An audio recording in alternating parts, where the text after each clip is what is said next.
What's good? How y'all doing today? Welcome back to another episode of the Forever I Love Atlanta Sports Podcast. It's your boy the Don. Back with another episode of the Don's Favor. Here to talk about the Buffalo Bills offensive coordinator Brian DaBoll, and I couldn't do any better than bring on somebody who knows Brian DaBoll more than anybody. Rico, what's good with you, man? What's good with you? Listen, man, that intro?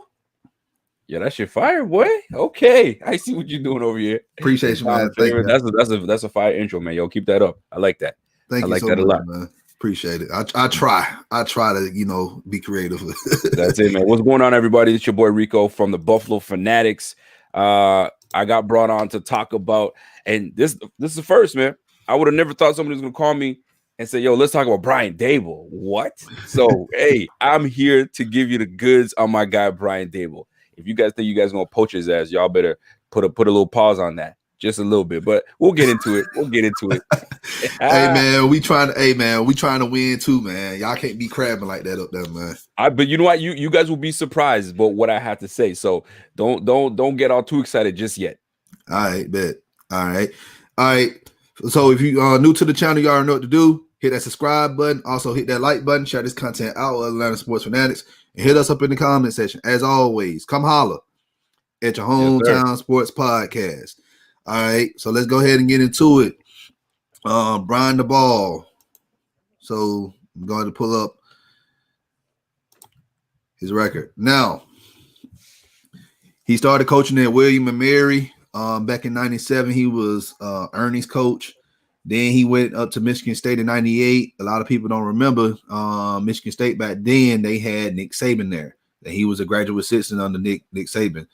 Then he went to New England under Bill Belichick and became the defensive coaching assistant. And 2002, he pretty much moved from the defense side of the ball to the offense side of the ball. He was the wide receivers coach from 02 to 06. Then he left New England and went to New York with, I believe the coach then was Eric Mangini, and he was the quarterback's coach from 07 to 08. Then he went, he followed Eric Mangini to Cleveland in 09, and he was the offense coordinator there. So that was his first time becoming an OC. And then he went to Miami under Tony Soprano and Todd Bowles, and because Todd Bowles took over from Soprano in 2011, and he was the offense coordinator there. And then he went to Kansas City under what's the coach? Who was the coach there? Who was that? Romeo Crennel. Romeo Crennel. Oh yeah, Romeo Crennel. Yeah, in 2012, he was only there for 1 year. There, everybody got fired.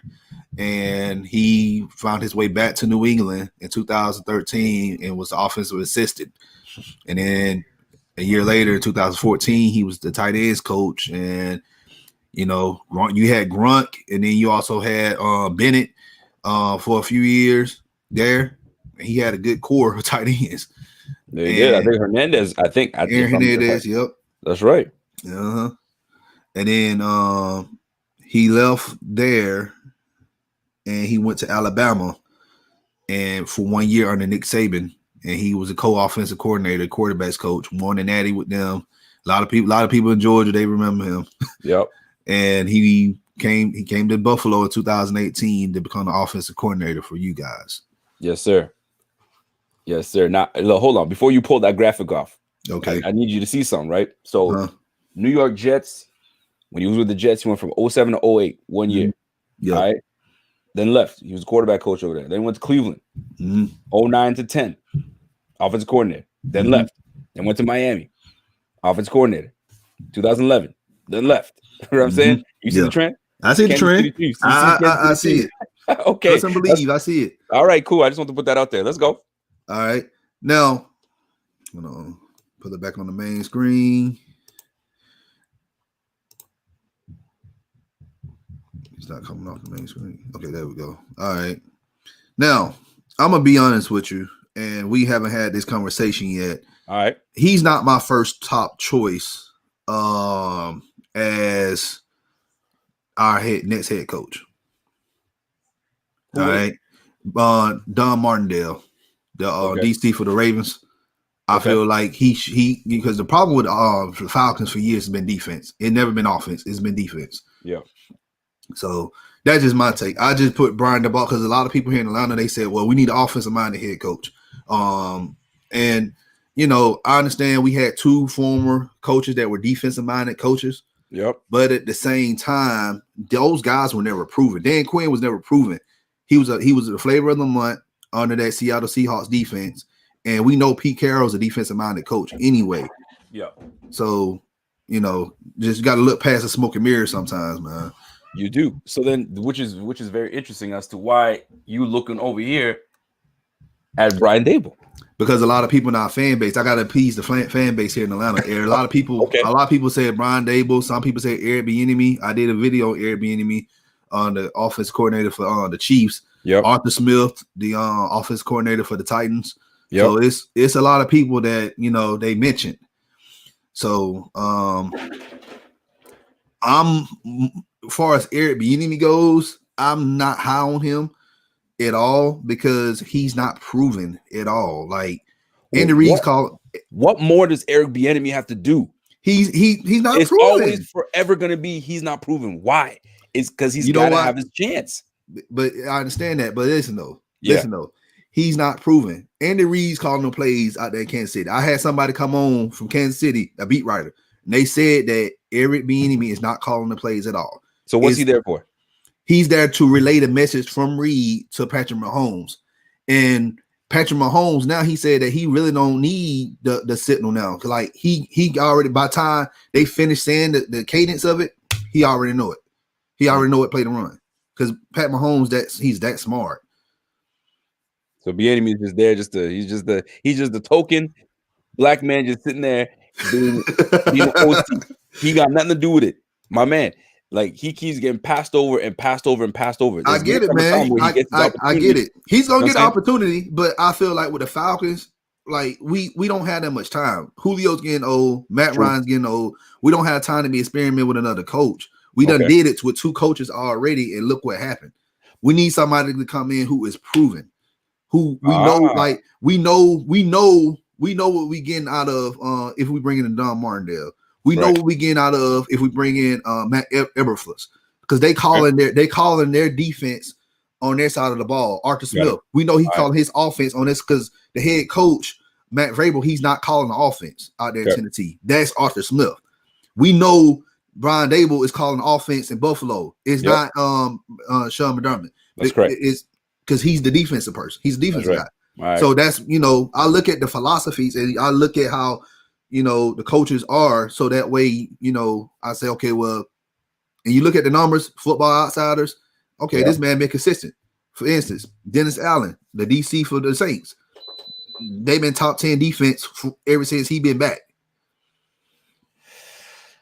I feel you. And the Falcons, you guys have a good squad.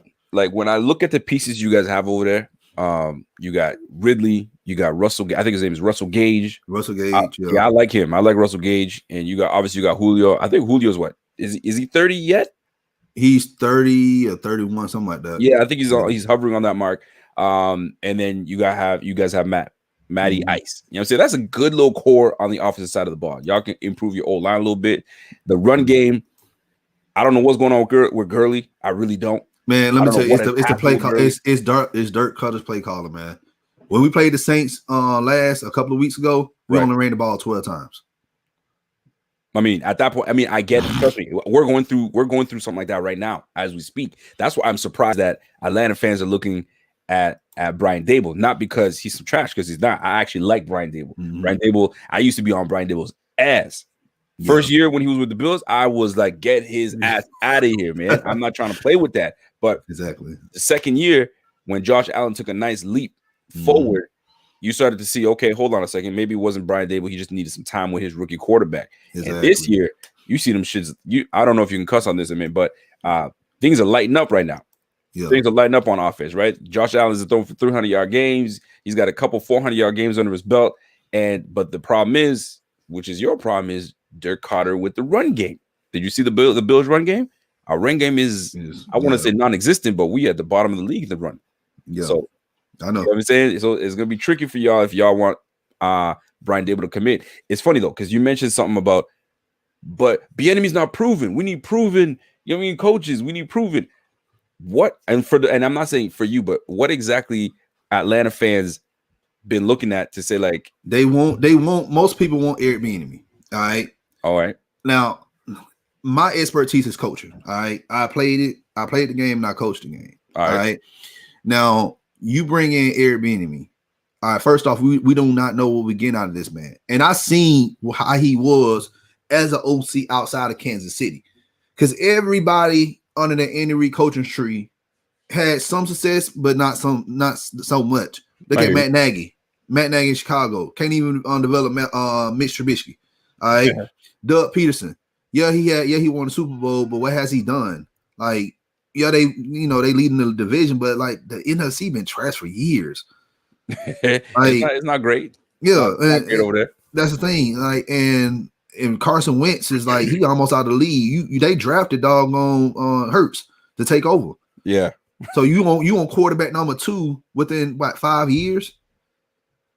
I don't think they're giving up on Wentz just yet. Truth be told, they will. Trust and believe. They will. He's talented, man. He's got these egos staying in within these games.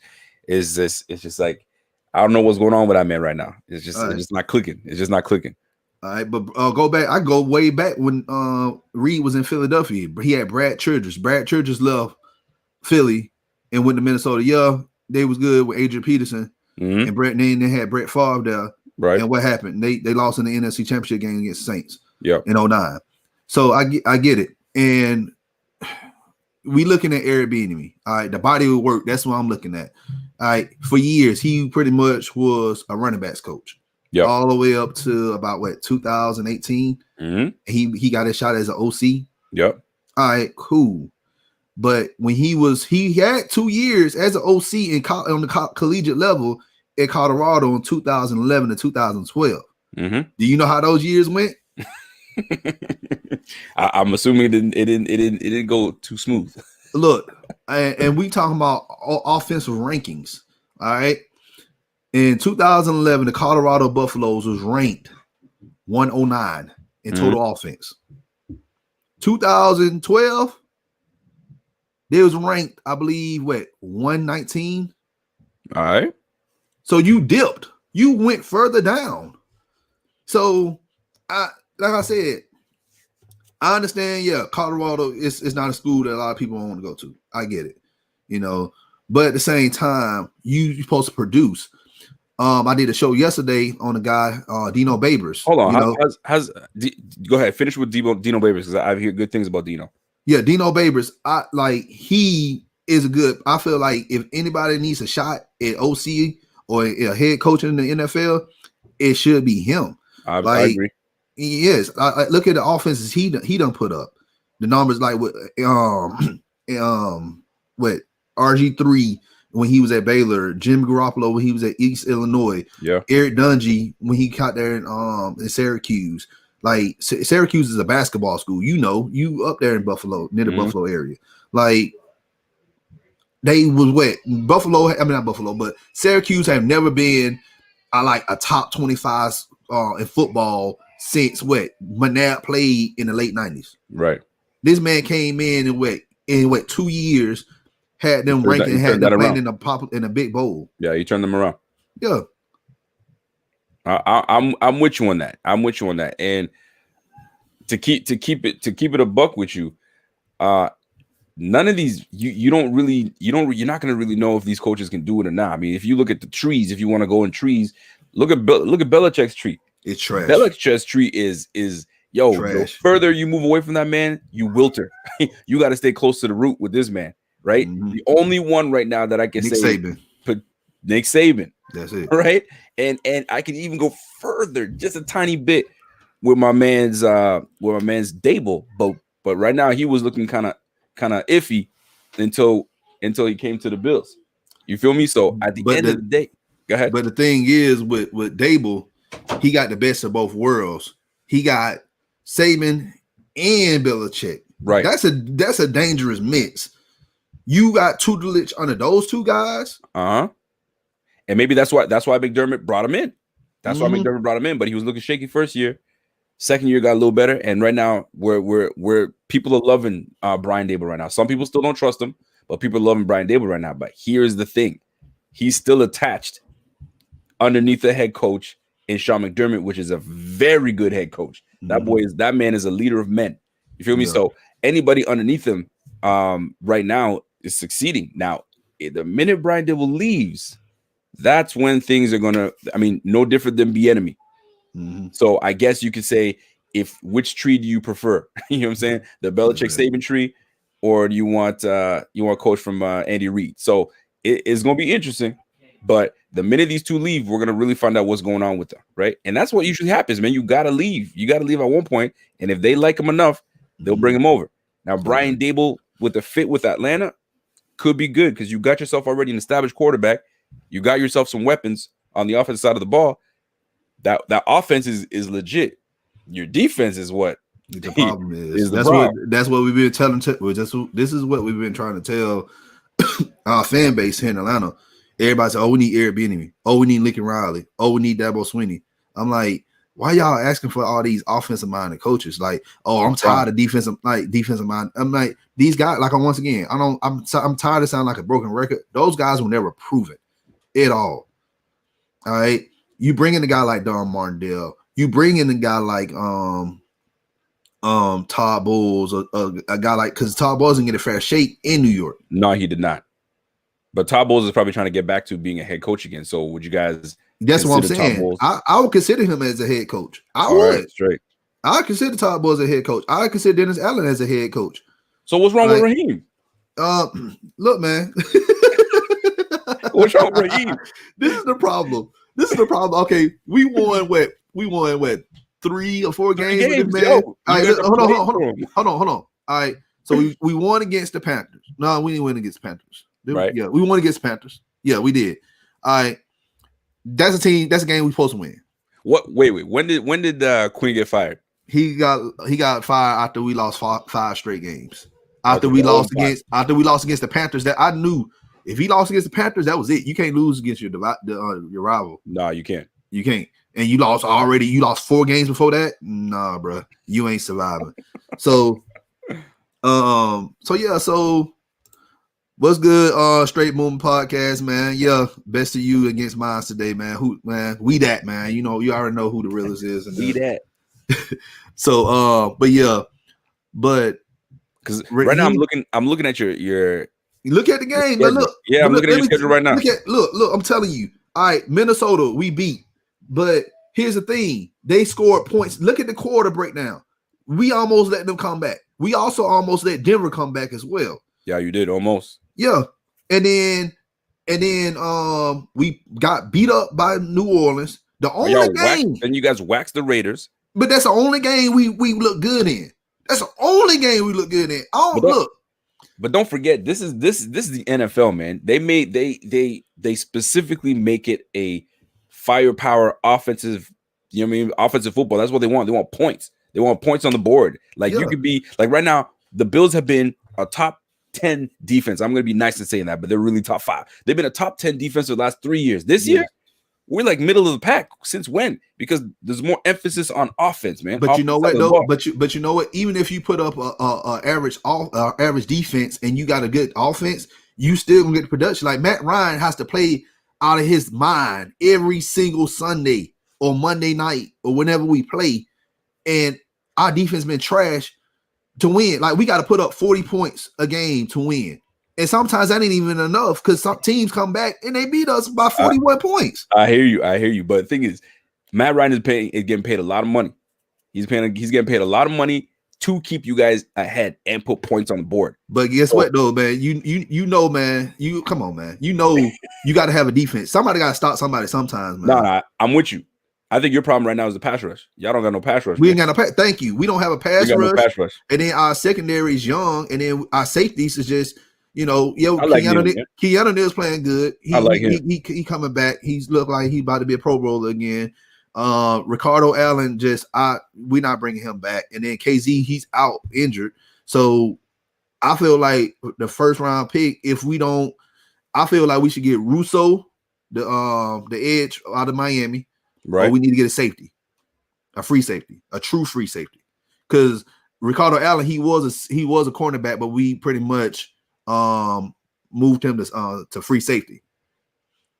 Oh, y'all moved Ricardo Allen safety? Yeah, he was drafted as a cornerback, but when Quinn okay. came in, he transitioned him to a safety.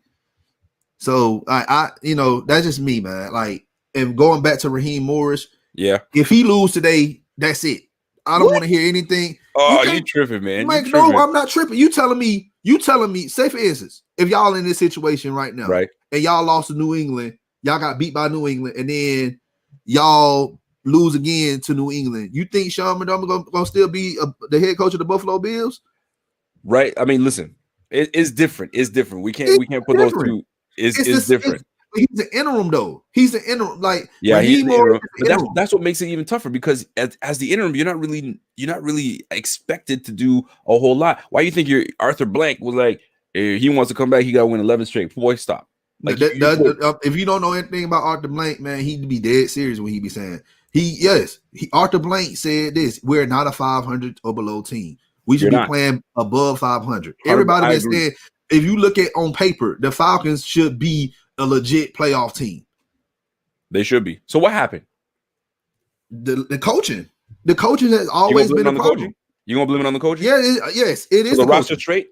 The roster straight. Offense, man, you just said it. Offense is good. Defense, yeah, we have a few holes, but at the same time, you still got Grady Jarrett. You have Deion Jones.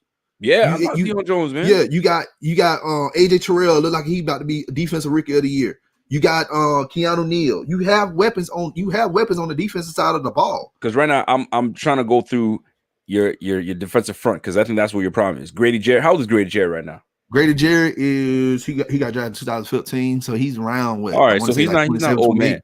So he's not old man. So you got Alan Bailey, you got Charles Harris. Charles Harris been playing good. Like when he's playing way better than he was in Miami. You got Dante Fowler. And Fowler been trash. Okay, Fowler ain't been giving up. We paid this man 15. Look, this is what happened. We paid this man $15.5 million. Everybody was complaining about. Give him a bag, man. Yeah, everybody was complaining about Vic Beasley last year. Vic Beasley gave us 8 sacks last year. All right, not good enough. Yeah, it wasn't good enough. But where's Fowler at? Nothing. Can't do nothing. Thank you. You getting double? So, no way he's not getting no double. No way. The reason why Fowler looked so good last year, you playing alongside with Aaron Donald. Who y'all draft? Who'd you guys draft this year? We drafted AJ Terrell. AJ Terrell. How's AJ Terrell doing for you? He looking like a defensive rookie of the year. And then who else y'all draft? We also drafted Mekhi Walker. He looked good. We drafted because we had an all defensive draft. Because you needed that. We needed that. We needed that. But guess what? You have to have coaching to develop these guys. If the coaching doesn't, if you cannot develop these players, you are doing wrong. And not only that, if you're drafting these guys and you're not scouting them the right way, whose fault is that? That's the front office. We also got rid of Thomas Dimitroff, who should have been gone a long time ago if we keep it at 100. I agree with that. So you don't think that with a full year, with him bringing his own guys in, I'm talking about Raheem, before y'all skip out on him, and him bringing in his own people so he can develop these guys, because these guys, one thing that you want as a coach is players that actually give a damn and won't play for you. These guys look like they want to play for Raheem. He's a younger coach, minority coach in Atlanta. Like, that's what you're looking for. You want that infusion. You want that energy. This is the thing, man. Atlanta, and I'm talking like this because I'm a Bills fan, and trust me, we've had some bums as coaches, and we've been asking for this, that, and the third. Right? We finally bring in a coach that's not a retread. That's another thing. You keep bringing on the guys that have been all over the place. Like, yo, get some new blood in this bitch. So for Atlanta, I wouldn't give up on Raheem so damn quick, because when you have a team that wants to play for you, that's number one. Number two, start bringing some talent in, and if they see that y'all can push at the end of the season, free agents are looking at Atlanta like, okay, hold on, it's a nice destination first and foremost. But we can't get any free agents because our cap space. Our cap space is crap. That's Dimitroff. So he look, this man has set us back a few years. This is why right now really we need to be looking at GM. Who are we bringing in? That's your issue. Who are we bringing in? And I'm gonna, in a while, in a week or so, too. I'm gonna be scouting GM. I like the guy. Joe Hortix, from Baltimore. Okay, he's been there since '99 under Ozzie Newsome. That'd be a great GM. Another great GM would be Patton from Minnesota, and then you got Jeff Ireland down there in New Orleans that we can bring in, because Ireland, he helped draft the past few years the Saints defense and the trenches. Okay, that's what we need. So that's the problem. Let me tell you something. For the Bills, we've had some trash. I'm telling you, anytime you hear the Bills, you're like, oh, the Bills, all right, I like them, but they've been some trash for so long. That's what you're known. That's what we're known for. Only the last few years, people are starting to put some respect on our name. Now, let me tell you. So we had GMs that tried everything they could to try to make this team somewhat decent, right? The last one we had was Doug Whaley. Doug Whaley was bringing in good players. Mario Williams, we brought his ass in. We gave him a big old bag, right? We started bringing players in. The problem was Whaley was giving too much money away. Marcel Darius, $100 million. Jerry Hughes, you know what I'm saying? And y'all had Rex Ryan too, and y'all got rid of that man. Rex Ryan is a good coach. Folks got. Look, I get it. Yeah, y'all, those 2 years he was there. Nah, he was good, but look, you can't ignore the fact that what he did in Baltimore all those years, a top 10 defense. Absolutely. Top 10 defense. Listen, he coached that up. Let me tell you something, bro. You just don't know. We had Jim Schwartz. Jim Schwartz had this defense humming. And then we brought in Rex Ryan. Rex Ryan said, then Jimmy was like, nah, I'm out. Or whatever the case might happen. He ended up dipping. We had a defense that was meant to wreak havoc. Then Rex Ryan came in, changed the philosophy, changed everything. Then we were some ass, man. Now, the point I'm trying to make is this. GM. We brought in Brandon Bean. Yeah. Brandon Bean has been with the Carolina Panthers for a minute, and he learned the ways. And when he came to Buffalo, man, our cap space was not great.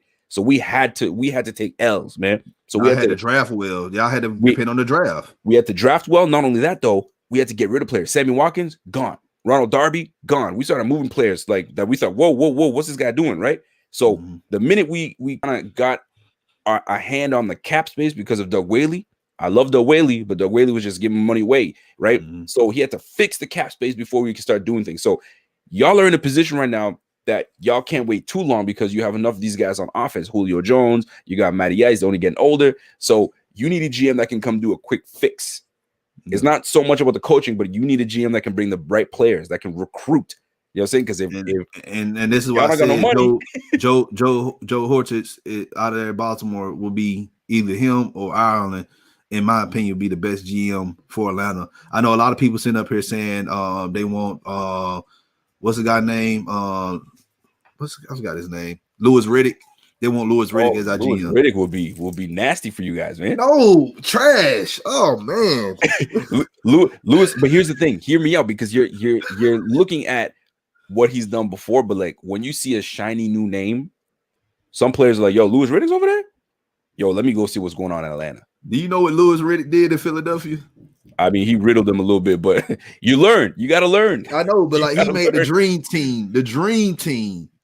What that dream team do? Not nothing. They didn't make the play. They didn't even make the playoffs. Like I'm good on Louis Riddick, man. We need to focus on. This is the problem with the Falcons. All right. Yes, sir. We draft. We don't really. If you look at the longevity of the franchise, our draft's been horrible. Yeah, you drafted Matt Ryan. You know, you drafted Julio Jones. You drafted guys like that, Mike Vick. You know, but at the same time, like you have to draft well and develop your talent. That's first and foremost before you look into free agency and get other players. I'm all about bringing in players, you know, in free agency and everything like that. But at the end of the day, man, we have to start building from the ground up, man. You do, but you know what's going to have to happen for you, and I feel bad to say it, and I don't think Atlanta fans are going to like what I'm going to say, but you guys don't have the cap space is not great right now for y'all. So guess what's going to have to happen? Some tough decisions are going to have to happen. But you can't get rid of that are making the bank are going to have to get traded or cut. But you can't trade. You can't trade or get rid of Matt Ryan or Julio Jones. Those two got, because of the cap space. Like we're gonna hit a huge dead cap. We're gonna How many years in? we got like 3 or 4 years for Matt Ryan. If you trade this man away in the offseason this upcoming year, you're gonna eat like 40-50 mil in the dead cap space. We already looking at dead cap right now going into the offseason. See, that's the problem right now. Because you guys are in a predicament where you're gonna have to eat. You're gonna have to eat.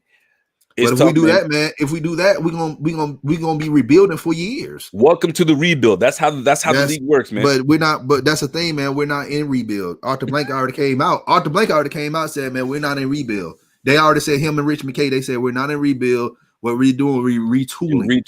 We're retooling. We happy with most of the players we got because most of our players are 1-year deals. So those guys are not coming back. And what we can do, like I said, you draft some players up. And then you go from there. What's good, man? Mike, man. Sorry, man. We've been having a good conversation. He said Arthur Blank is dead serious. He doesn't make false claims. And that's the thing. Arthur Blank, man, he's very blunt. You know, he's not transparent like a lot of these owners. He also said he wants sexy Rexy. So he won't Rex. The minute you said I want sexy Rexy, that's when you're in trouble. Hell no. But I like Rex Ryan though. For what? His defense. Defense. He trashed the Bills defense. The Bills defense was shit. Was garbage. Excuse my language. They were garbage, man. Yo, Rex Ryan is not the Rex Ryan of the Baltimore Ravens. Let me tell you that right now. He's not the Rex Ryan of Baltimore. He's not the Rex Ryan of the Jets.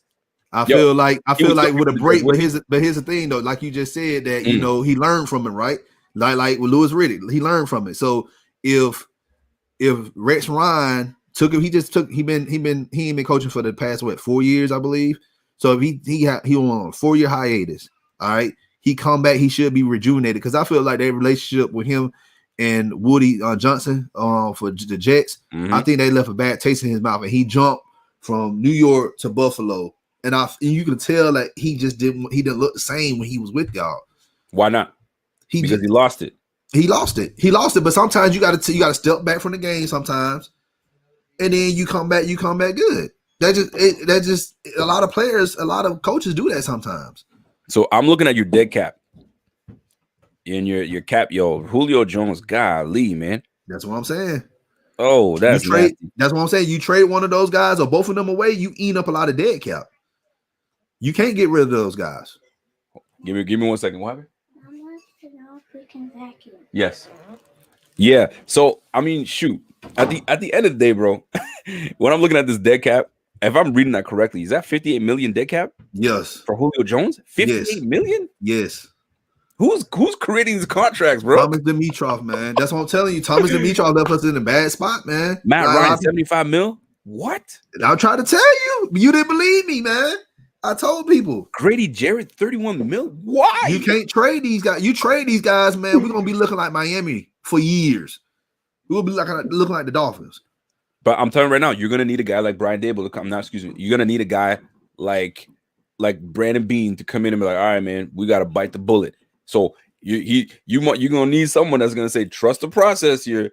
You're not gonna like it, but we promise you we're gonna bring things back in. But golly, your ownership is different from y'all got the what's their name? The Pagulas. Yeah, they're not old, but like Arthur Blank, he's up there in age, man. Like he want to see a Super Bowl. Like ain't nobody got time to be sitting here for 4 or 5 years trying to rebuild, and and getting. Oh my God, when I look at your cap, your dead cap, my goodness. I try to tell you, man. Damn, man. All right. Gabe, I'm telling you, like Thomas Dimitroff, he should have been gone a long time. Look, man. I don't know if you know Jamon Brown and James Carpenter, those guys. He gave those guys like 20+ mil trash. For what? Trash. I want you to go look up. I'm gonna try to send you a video on Jamon Brown. He got cut by the Eagles. He was playing for the Eagles earlier this season.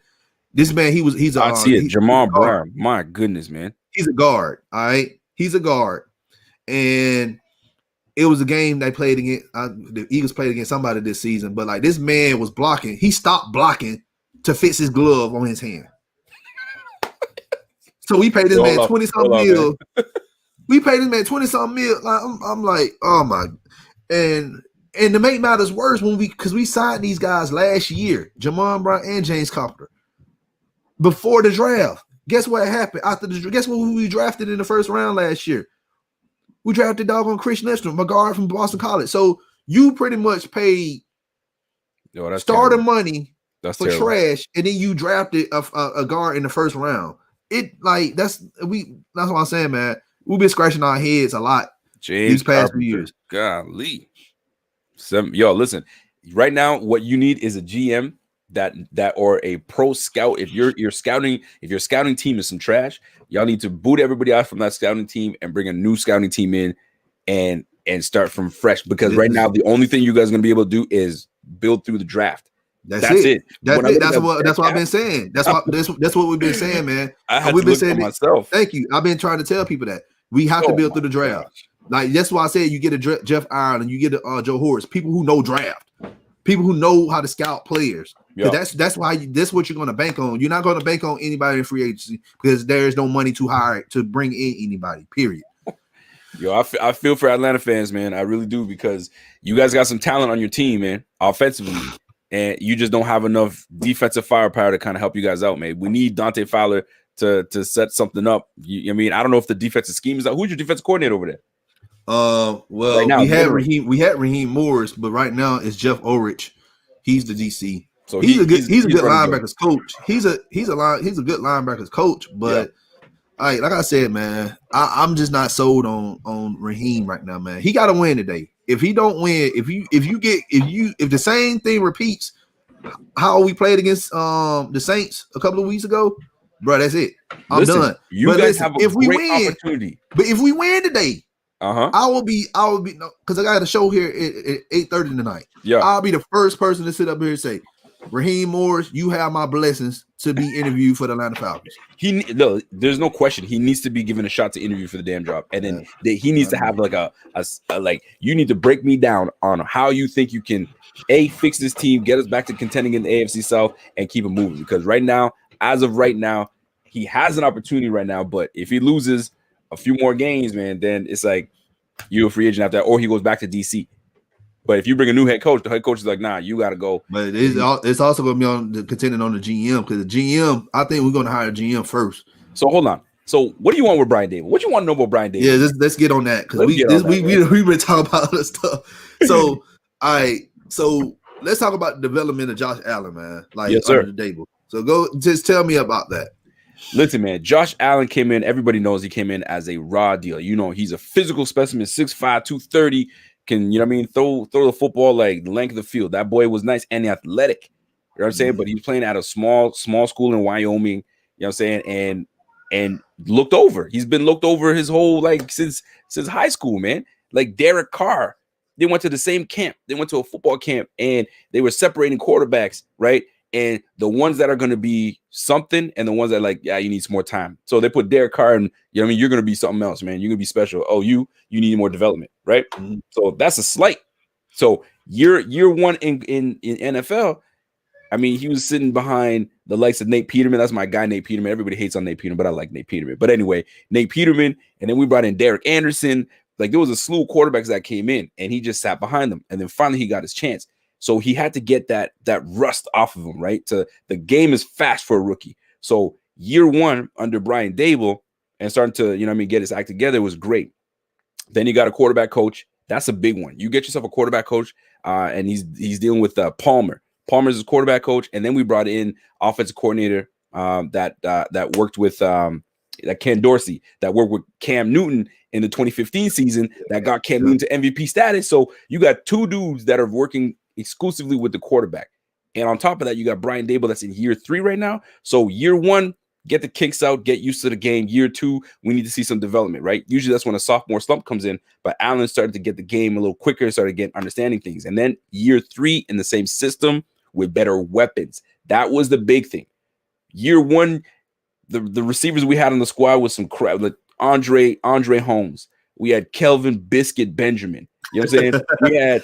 We had Charles Clay with bad knees. You feel me? So there were offensively, we weren't great. We had LaShawn McCoy coming on. He was still nice. LaShawn McCoy, I still like LaShawn McCoy, but they did him dirty, right? But nonetheless, the weapons were there. So if you want your quarterback to develop, you got to give him weapons around for him to kind of maneuver and get things going, right? So the next year they bring in Cole Beasley, they bring in John Brown. Huge difference. John Brown, 1,000-yard receiver. You know what I'm saying? So Cole Beasley was a nice blanket. And then we start moving things, right? Dawson Knox came in as a rookie, so a lot of things were moving and shaking. Year 3, Stephon Diggs, Cole Beasley, the second year in the offense. So when you have 2 receivers that came on hard last year, and then you bring on Stephon Diggs, which is an elite receiver, you can't go wrong with that, man. So the more weapons around Josh Allen, now, you know what I mean, fixing his mechanics and getting to the weapons, the sky's the limit, right? Mm-hmm. Now, for me personally, I like Daboll, but if Daboll were to leave, I think that Josh has enough mechanics that he's fixed enough that he will be all right with whoever we bring in. But I prefer him to stay with someone that he knows. The camaraderie between these two is legit. But if he's got to leave because, you know what I mean, sometimes opportunities will come, is cool. But Josh Allen right now has turned a lot of people sideways, right? People are, oh, he's some trash. He can't hit nothing. Right now he's throwing for 300 yards, 400-yard games. His accuracy is at almost 70%. Y'all can bump rocks because my guy Josh Allen is killing the game right now. Yeah. Atlanta, y'all better recognize, man, Daboll could come in and fix things, right? Or maybe he's one of those guys that's just going to be there to maybe he's better with developing quarterbacks. Who knows? But it would be a decent little match for Matt Ryan and Brian Daboll. It would be interesting because you guys got the weapons. All right. So his style of play calling. And this is the thing. Josh McDaniels, I don't like this guy at all. A lot of people saying, well, we need to bring Josh McDaniels to Atlanta. It's just a lot of people just want anybody who's attached to a ring. I understand it. I get it. But at the same time, doesn't mean, you know, you got to look past the gleam of the Lombardi trophy. Yeah. Look at that. That's so nice. Bad. You good, man. It's a family show. You good? I got you. So, but like I was saying, like McDaniels, he had the opportunity to go to Indianapolis after the 2017 season. What happened? He reneged on that and went back to to New England. So I'm like, Atlanta fans, y'all know this feeling because we had Bobby Petrino back in 2007. This man left in the middle of the night, leaving notes on the locker room. That's dirty. That was dirty. You know what I'm saying? Y'all want to trust this man, this bum, who pretty much did the same thing to the Colts? Come on now. The Colts, I'm glad the Colts doing good without that man. Oh, I'm not a fan. McDaniels can coach. Don't get me wrong. He's nice like that. But I don't know if he doesn't have the confidence. He doesn't. I feel like he doesn't have the confidence in him. He has to be attached. Oh no, he's got confidence. He's got confidence. He's got confidence. What he did that move strategically for a reason. Bill Belichick's almost 70 years old. He's waiting for Bill Belichick to leave so he can take over as head coach in New England. Let's go. One of his son is coaching New England. I doubt it. Once Belichick leaves, man, it's a wrap. McDaniels is going to take over. Now, if they say, yo, McDaniels, you're not taking over, then he's going to be like, yo, I'm out. I should have took that opportunity when I had a chance. But I didn't like that. The reneging on something and not come back. No, I don't like that. You can't trust nobody like that, man. No, you definitely cannot. You definitely cannot. I'm with you with that. But you guys need someone that is going to keep that niche group together, the core players together, a guy that can actually get like the players respect Daboll because he's in the booth. He's in a booth. He's not on the field and with these guys. I mean, yeah, they practice and all that stuff, but he's in the booth. So as a head coach, you can't be in the booth. You got to be down with the players. So we'll see, man. Whether that means something or not, we'll see. But all right, but is this play call? Yeah, is it play calling similar to Josh McDaniels though? No, a lot of people. Yeah, that's my thing. No. It's not. It's totally different. It's not the same. I'll tell you this: McDaniels is more of a dink and dunk. His off it from what I understand because we've been facing the Patriots. All they do is dink, dunk, and they might take you deep once in a while. But it's all game plan related as well with McDaniels, right? So if he knows he can expose you with the run game, he will. But if he can methodically get up the field with dinking, dunking, and swing past to James White and all that stuff, he's gonna do that. Now, Daboll, on the other hand. His situation is this: if he can expose you, which is almost like the Belichick tree, if he can expose you, he will expose you. Right now, we've been able to expose every damn defensive backfield because we've got the weapons. So if we can cross pattern you all day long and it hit you deep because of the quarterback we have, he's going to do it. If it's there, he's going to take it. The only problem is sometimes he shies away too much from the run game. That's been my issue with Brian Daboll. If he feels that sometimes there's no balance. I feel like there's no balance. When he first came in, I felt that man, what's our identity? Every time any team has an identity. If you look at the Baltimore Ravens, they're going to run the ball down your throat. But that's because maybe they lack a passer. So let's look at Cleveland. Cleveland's got two big boy backs in the backfield, right? But they also have Landry that can kind of get you in dink and dunk, right? So they have an identity. With the Bills, I didn't know what our identity was. What are we? Are we a passing team or are we a running team, right? Because Bills historically have always been a really good running team. So now, when you bring the Bills, when you look at the Bills right now, we what? We got a top 5, top 7 passing offense, and our run game is at 27th. So right now, we are an air attack team. That's our identity. We pass the ball. So right now is one of those things where if I could get Daboll to be more balanced, and so they don't know what we're doing, it'd be cool. But right now, nobody's stopping the pass, so we might as well continue. That's been the gripe that I have, but that's one that I can get over with. I can get over that. Yeah, and outside of Derrick Henry, like AFC is pretty much passing anyway. So that AFC, man, AFC's look like it does. It looks like whoever goes to represent the AFC in the Super Bowl is gonna win that shit. Because when I look at the NFC, it's some weak teams, man. You looking at right now in the NFC, you got Seattle, you got the Saints, who I hope do not go at all. Yep. And then you got Green Bay. That's pretty much it. And NFC East, they pretty much the charm for the other 3 divisional leaders. So for real, but y'all still got a chance though for playoffs or what? Slightly, we got to have everybody lose, but guess what? Chicago owns a tiebreaker over us. Yep. And if Seattle don't win the division, they should. They got a tiebreaker over us. That NFC West is a tough one, man. Yeah. Everybody's around the same mark right now. Mm-hmm. Exactly. So, I mean, I don't know if you guys. I don't know. You guys not win the division, so that's out of the way. So you just gotta wait for a wild card. If you guys can get in on a wild card, you'll be all right. And I don't see it happening, man. I just really don't, man. But let me go back to the offensive rankings for Daboll. Now, in 2009, he was with Cleveland, and they DVOA, according to Football Outsiders, was 24th in the league that year. Yep. And then in 2010, they was ranked 21st. So he did a good little, jump. It wasn't that significant, but still, he moved it up. Yeah. And he went to Miami, and they was ranked 20th. So, and he was there in Kansas City. They was ranked 31st, pretty much almost last in the league. Mm-hmm. And he was only there for 1 year. That Kansas City team was just god awful on both sides of the ball. And they had the incident with the guy that killed himself outside of Arrowhead Stadium, which was tragic. But that's right. Yeah, they needed Andy Reid. Andy Reid came in there and turned that whole franchise around. So that's facts. Hold on, let me see. I'm looking at the same thing you sent me earlier today, so that's why I'm. In New England, I'm not looking at when he was the tight ends coach because we know he's a positional coach is different. Yeah, it's an outlier. But New England from pretty much from 2013 to 2016, it was a top 10 team in offense. And then he went to Buffalo. Y'all was ranked pretty much almost dead last in 2018. And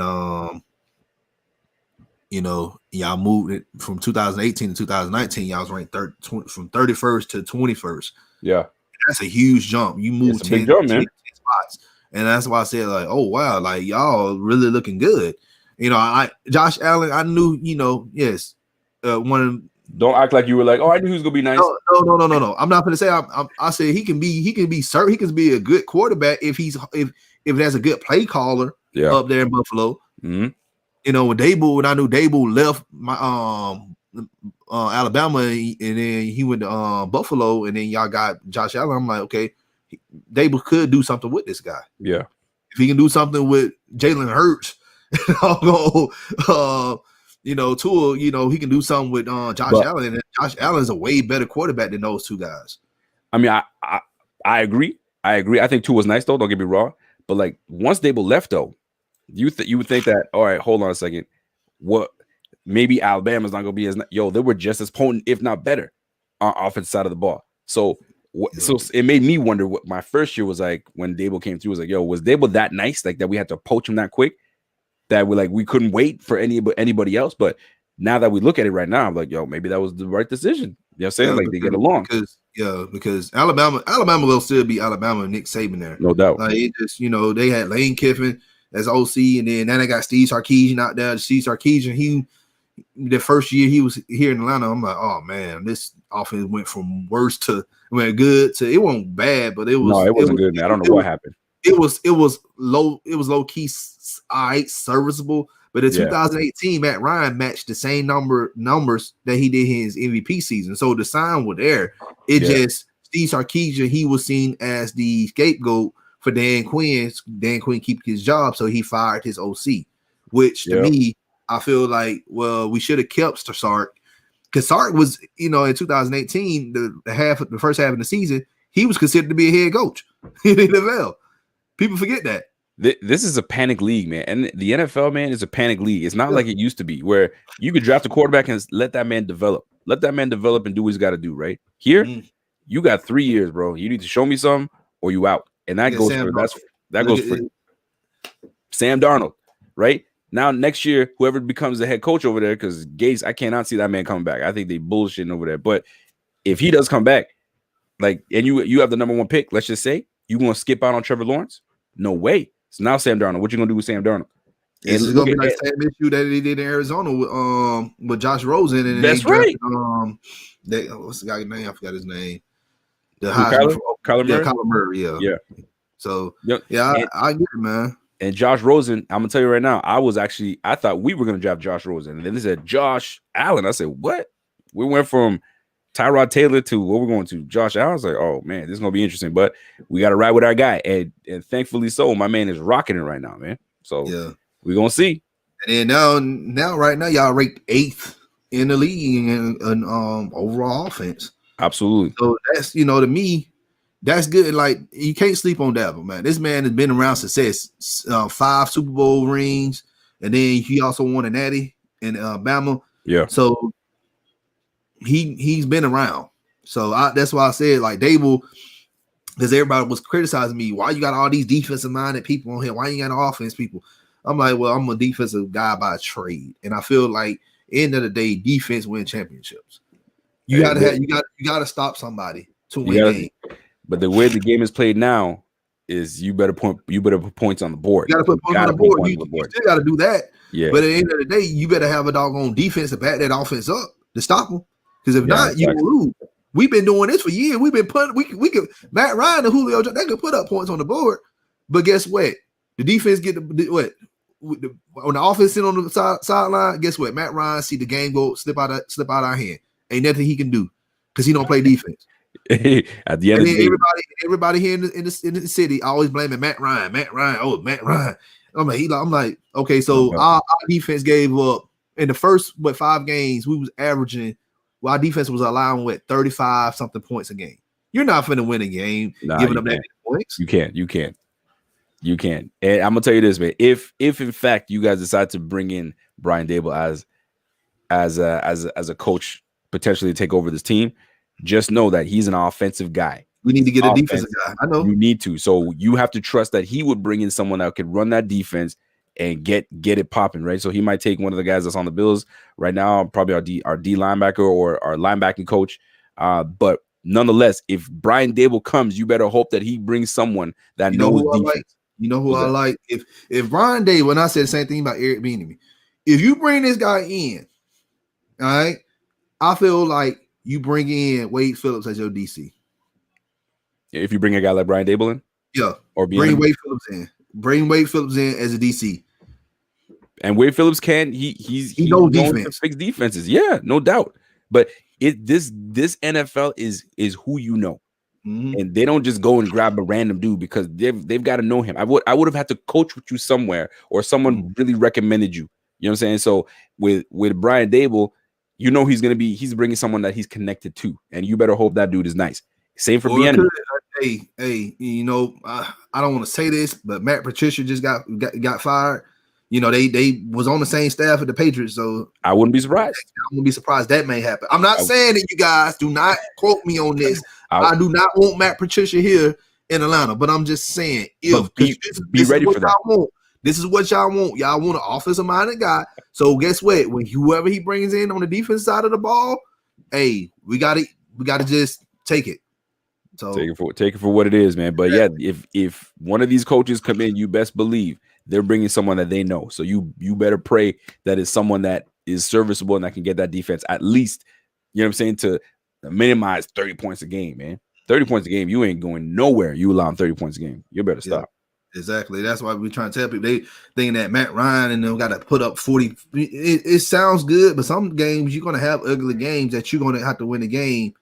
But 17-14.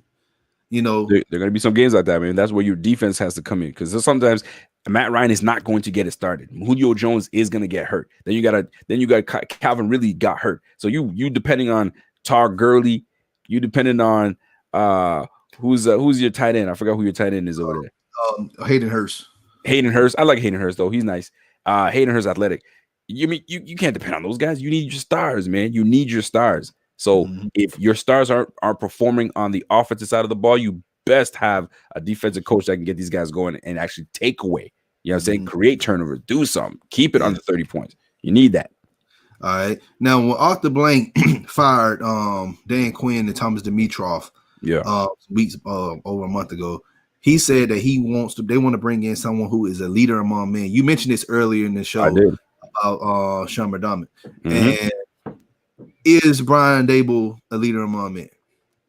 I would say it's hard because like he runs the offense, and I can only tell you based on the offense and based on what my quarterback has been saying. They loved DaBoll. DaBoll allows a little bit of freedom in that offense, so it tells me that he would allow, if you do your damn job, he'll allow freedom on the defense or amongst the team in general. So I can't see him jumping up and down and being like Pete Carroll. You know what I'm saying? Or I can't see him like those young coaches. He's not that dude, but he will chew your ass out. If you messing up and you doing some silliness, he has no problems with chewing you out. This is what we needed, because Dan Quinn never held his players accountable. Never. Like we seen, look, last year we had guys on the team like Campbell, Devondre Campbell. He's with Arizona now, playing well. Like I tell people all the time, like it's the system. And another person that I hate getting off topic, but I love talking about coaches. Vance Joseph, he looking good right now in Arizona. Oh, you said Vance Joseph looking good? Yes. Oh boy, that's interesting, because I know a lot of people that are like, yo, Vance Joseph is a bum. Don't even talk to him about Vance Joseph. How the way that defense playing in Arizona right now is not playing top 10, but still, you know, for them to even be in the playoff in year 2. Come on now, you can't discredit the man. Listen now, let me tell you something. They've lost 4 or 5 games. Yeah. So and they should have lost against the Bills on that damn Hail Mary. So let's really talk about Vance Joseph, what he's doing with that defense. If Vance Joseph is even mentioned for Atlanta, y'all better run clear from that man. No, thank you. I'm not saying as head coach. I'm not saying I don't want him as or head DC. Coach. We don't want nothing to do with that man. But he's doing a good job. He's doing a good job for what he has down there in Arizona on the defense side of the ball, because he don't have much. What? He don't have much. Hold on a second. You got Buda Baker. I'm just on the top of my head. You got Buda Baker at safety. You got Peterson at corner.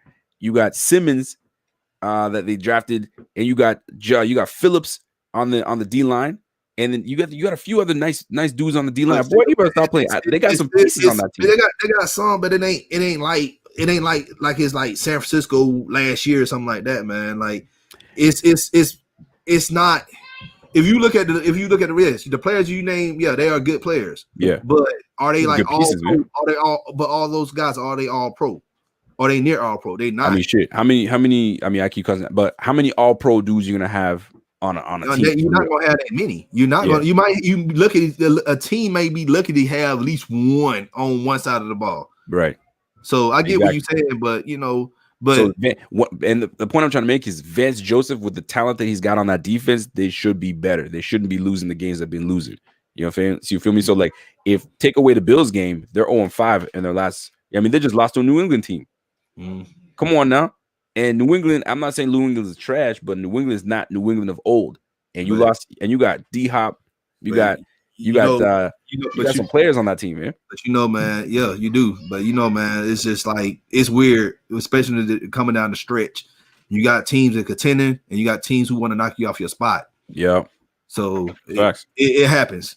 Yeah, it So does. It does. it's weird. It is weird. So, but It's yeah, about, but like it's about before, matchups, man. Matchups. That's what it comes down to at the end of the day. exactly. So, like we said, man, with what we had with Dan Quinn, man, he never held his players accountable. Like players still stay on the field instead of him pulling them. We got players that have been inactive. Like we have Deidris or not, who I feel like who can look good, and they not even trying to trade this man away, anything like that to get something out of this guy. We had who else we had? Quadre Olison, the running back from Pitt. A couple of years ago, like they not even trying to. This man, he looks good. He looks good. I don't know what's going on, but I feel like they have an agenda with some of these players, and that's not even starting or even getting playing time. You drafted these players, get them some reps. Mm-hmm. I'm listening. I'm with you. I see the frustration as a Falcons fan. I feel you. I feel that way too. But guess what? Bills fans, we've been in that position you're in for a long time. So right now we're just starting to get out of like, you know what I'm saying? Like when you start winning and you start forgetting what it used to be like, that's what we're starting to get like. We're starting to get used to winning now. Yeah, y'all getting back to the 90s. You feel me? So it's been a minute now. So we're trying to enjoy what we have right now. So Falcons fans, I mean, you're not in dire straits right now. You all right. You just got to tweak a few things and get a guy that can, lead these guys in. I think Raheem is doing a decent job right now. They're playing for him. A little more time, off season, all that good stuff. Get a vision going, change up a few things, get a better draft. You know what I'm saying? Your GM, the GM, it's where it starts. Your GM is where it starts, my man. You get a good GM that knows the draft, that knows, player personnel, that knows all these things and put the groceries on the table. Though you straight then. Yeah, that's what we need, man. We got to just focus on GM. That's what I'm saying. So, your Suge Knight agrees, man. I think he knows what's good. Exactly. All right. So, do you think he'll be a good fit here in Atlanta? Yeah, I think he would.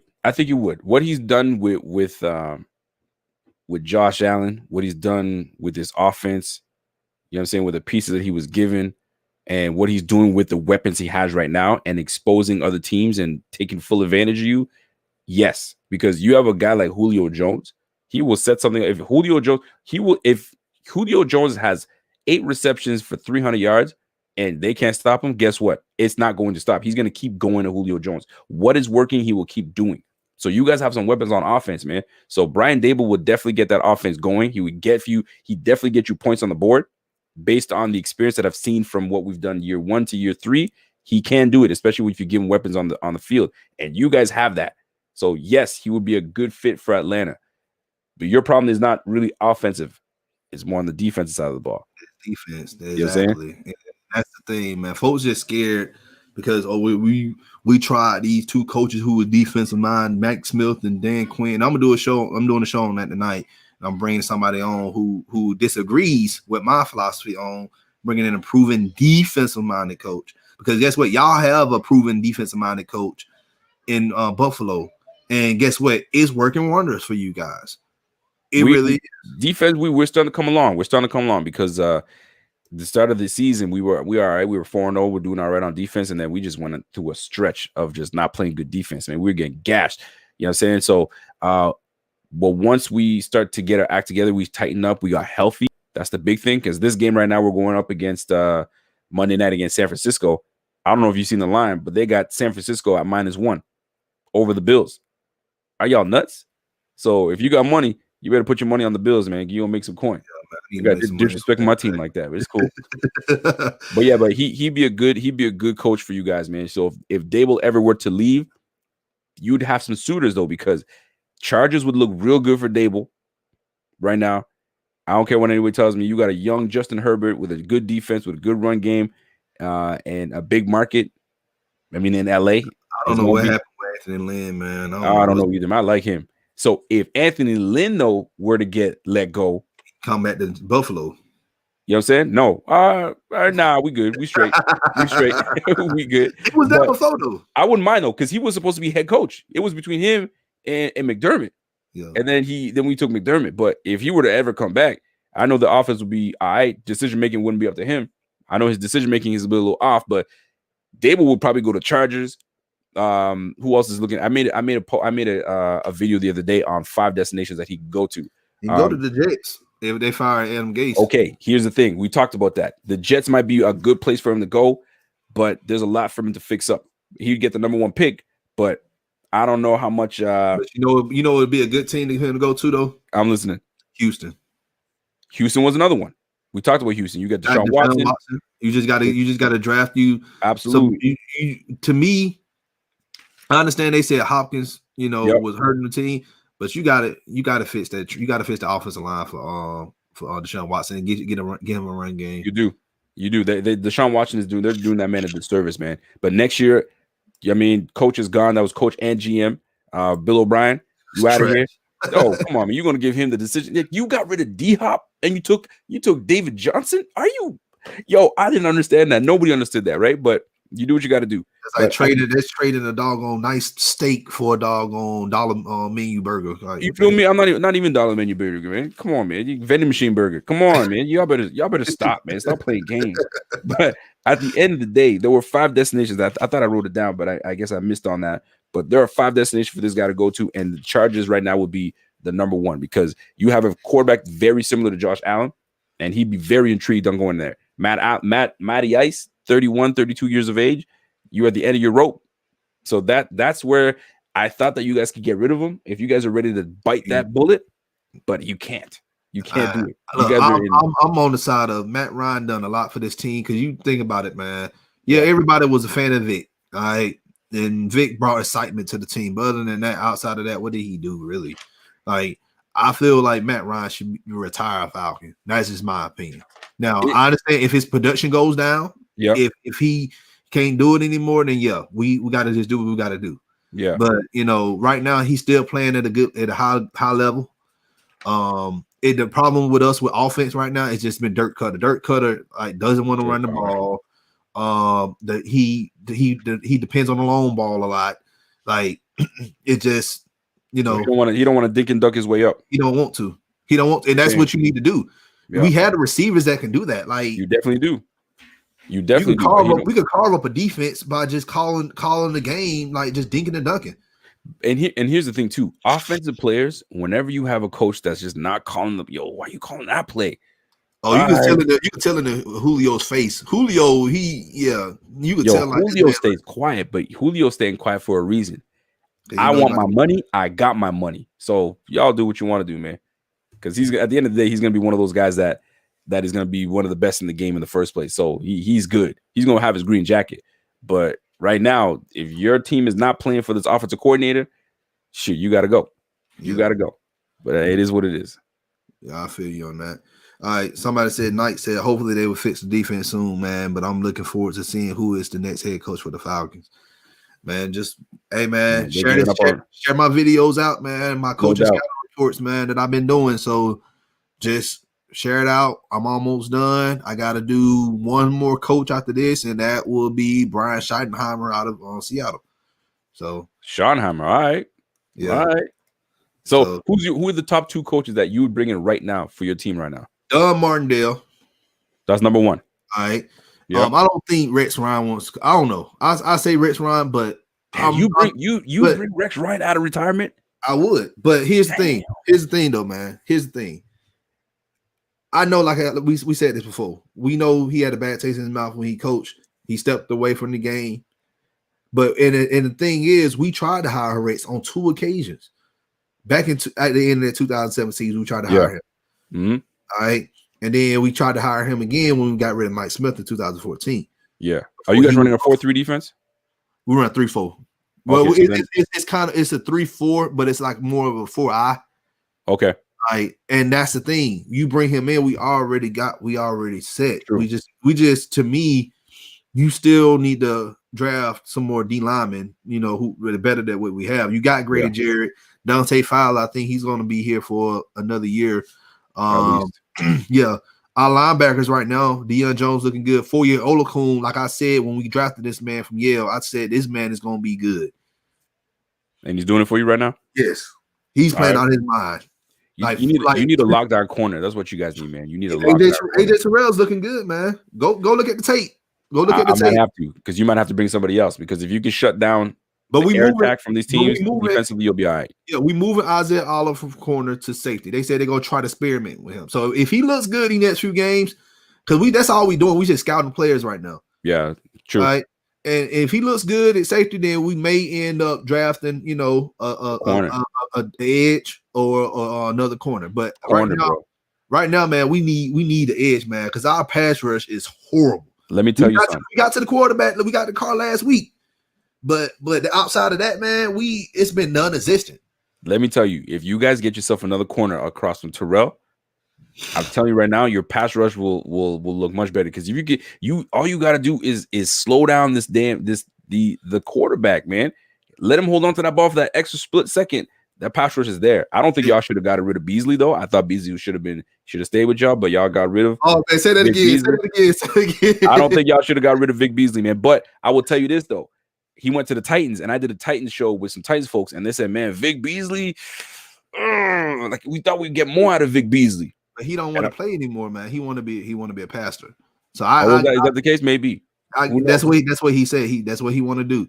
So that's and I agree with you. I wanted to keep Vic because we could have kept Vic. We could have probably paid. We would have saved more money keeping him than Dante Fowler, and probably because Fowler's not giving us the production at all. Did Vic Beasley give you multiple games with a couple sacks? Is that how we got to 8? Because that's most fans they usually freak out. He I don't know. I don't know. It wasn't. No, I think it was one game. He got at most he got a sack and a half. But other than that, it's been spread out. I know you got some games that some defensive ends or outside linebackers get like 4 sacks a game. Yeah, and that sacks to me is it can be misconstrued. And that's what I'm saying. That's why I want to know like what the deal was with him. That's why I look at pressure. I look at pressure rates overall for an individual player. Now, I don't look at pressure rates for a totality of a defense, but I look at pressure rates individually for a player to see how good are they actually generating enough pressure to get home to the quarterback. Yeah. No, I feel you, man. So I feel like your defense is not horrible. You guys got some good pieces. I think you just need that one corner. It's the corner. It's the coaching, man. Because we play cover 3. Like, and teams know when you play cover 3. They find them soft spots in them zones, and they just dump. And that's why I said we drafted man coverage type of DBs, but we have them sit in zones. That don't make any sense. Because let me tell you something, your DC is masking something. He sees there's a weakness somewhere. He's like, yo, let me just play zone because I don't feel like maybe it's the pass rush. Maybe he feels like the pass rush is not enough, so he's playing zone. I have no idea. So the game plan on the coaching has been trash. This is why we were at now. Absolutely, and that's why you need to fix that defense. But offensively, y'all got the pieces. You just need somebody to bring it together. But whoever comes in to bring it together in the offense is going to have to bring somebody for that defensive coordinator spot. So that's a key situation to be in. So if Rex Ryan, you bring him as head coach, you best believe Rex Ryan, it doesn't have a good track record of bringing an offensive coordinator with him. So be ready for that. Be ready for that. That's what I'm gonna say. Hey, if he can bring Dino Babers in as an OC, man, that'd be good. Dino Babers is gonna be a hot commodity, man. People are gonna be looking for him. Exactly. That's what I've been trying to tell people that. People got mad, talking about he ain't proven. I'm like, how he's not proven? This man has been good for years. This man been coaching since the 80s. Like, man, if DaBoll leaves though, Dino might be looking at the Bills. I'm just saying he's not too far off. Yeah, he's a family man, and he like not move around that much. So so Buffalo might look good for him, boy. Just saying. Hey, as long as he get the opportunity, man, I'll be happy for the man. So, no doubt, no question. So no question. But that's it, man. Appreciate it, Doc. We it was a long show, but it's fine though. Hey, I like when we talk about football, man. I can tell you real quick. So exactly, but I'm used to this, man. I can go for like an hour and a half, 2 hours almost. Usually, that's what I normally do. Normally, our main show we do an hour, but there you go. My favorite, I try to keep it, But if the show going well, I keep it rolling. So keep it rolling, baby. Keep it rolling. Exactly. But once again, let everybody know who you are, where they can find you, man. Yeah, ladies and gentlemen, it's your boy Rico. So you guys can find me on Buffalo Fanatics on all social media platforms: IG, Twitter, Flick Chat, Facebook, all that good stuff. Y'all can find me on Sunday nights or pre-games, post-game. I said pre-games, post-games, Tuesday nights or Friday nights. Hit your boy up, and we go from there, baby. All right. Appreciate you having you on, man. If y'all watching this at a later time, hit me up in the comment section. Let us know how you feel about Brian DaBoll. Do you think he'd be a good fit for the Atlanta Falcons? Do you think, okay, well, we should stay where we at, or we should keep Raheem Morris, or hey, we should be looking at somebody else? Just let me know in the comment section. We'll get back with you guys. Everybody to join the live. I appreciate y'all joining me live. Y'all know we got 15 minutes to the Falcons kick off against the Saints. Hopefully we can win this game because I already know a lot of people were talking mad noise on Thursday. So I'm ready. I got my tweets on draft mode right now. So we win. I'm landing sane today. Y'all ready for the who dat? Is it who dat? Is that what's going to be happening or what? No, it's gonna be we dat. It's gonna be we dat at the end of the game. We dat. Exactly. So Yes, we about to go ahead and watch that game here in a minute. If you're new to the channel, you already know what to do. Hit that subscribe button. Also hit that like button. Share this content out with Atlanta Sports Fanatics. And hit us up in the comment section. As always, come holler. Yes, sir. At your hometown sports podcast. This is your boy, the Don, with another episode of Don's Favorite, scouting potential head coaches in the NFL. I'll see y'all later during the halftime report. Y'all stay safe. Get y'all something to eat. Rise up. Let's go.